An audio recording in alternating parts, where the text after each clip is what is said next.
Je suis le président d'une association professionnelle qui s'appelle iFutura, qui est une association qui regroupe les professionnels de la transition numérique dans la data et le document. Alors quel est notre rôle? Je dirais d'abord de permettre de faire évoluer les normes, aussi bien françaises, internationales et européennes, dans les domaines qui nous concernent, par exemple l'archivage électronique, la gestion de documents, le workflow, donc la gestion de processus, mais également les métavers et l'intelligence artificielle. Donc nous faisons partie des différentes commissions AFNOR en France, donc la commission nationale de normalisation, de manière à pouvoir réfléchir et aider à mettre en place ces différentes normes. Alors au niveau de l'IA par exemple, vous avez l'IA Act qui a été défini au niveau européen, donc nous participons à l'évolution de ces normes. Autre intérêt d'iFutura, c'est de permettre de réfléchir sur les impacts de la transition numérique sur la société. Et à ce sujet, nous faisons tous les ans une journée que nous appelons la journée de la transition numérique, qui est une journée de réflexion aussi bien technique que sociétale sur les grands enjeux. L'année dernière, c'était sur le métavers. Cette année, ça va être sur l'IA. Donc c'est le 12 octobre à Paris, en présentiel, mais également en distanciel, puisque c'est filmé et retransmis en direct sur YouTube. Tout est gratuit, vous pouvez vous inscrire. Si vous êtes de passage à Paris, n'hésitez pas à venir. Autrement, vous pouvez suivre, vous pourrez suivre donc ces tables rondes avec notamment Jérôme Ribeiro qui fait partie des personnes qui interviendront. Donc, nous sommes là pour aider les sociétés et les États qui le souhaitent, les accompagner dans les réflexions et les mises en place de soit de normes, soit de l'encadrement sur la partie de ce qui est important. Et aujourd'hui, nous parlons de l'IA. Nous avons une très belle journée dans la rentrée numérique aujourd'hui et hier avec l'IA. Nous avons vu que beaucoup de personnes se posent des questions, ont peur de l'IA, mais je crois que l'IA doit être encadrée.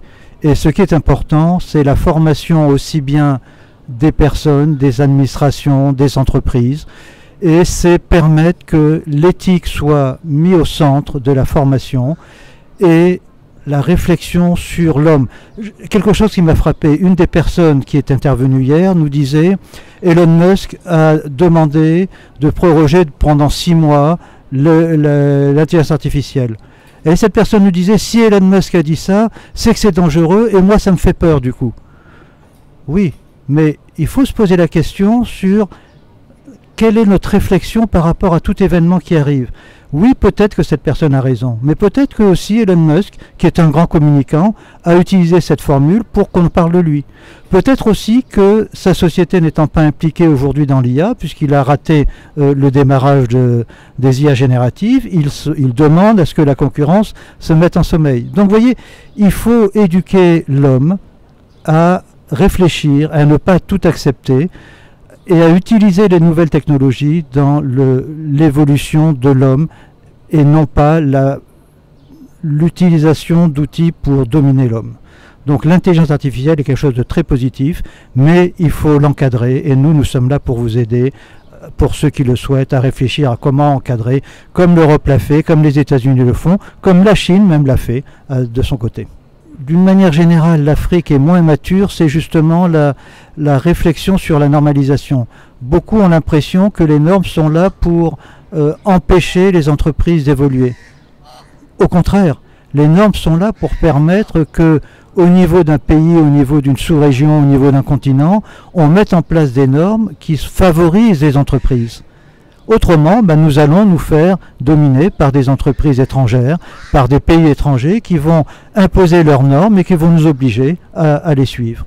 Donc je crois que ceci doit évoluer, mais vous avez par exemple Guindet 2000 qui fait partie d'iFutura, qui a compris l'intérêt, qui est extrêmement moteur et qui est là pour essayer de participer à cette réflexion et à cette évolution au niveau notamment sénégalais.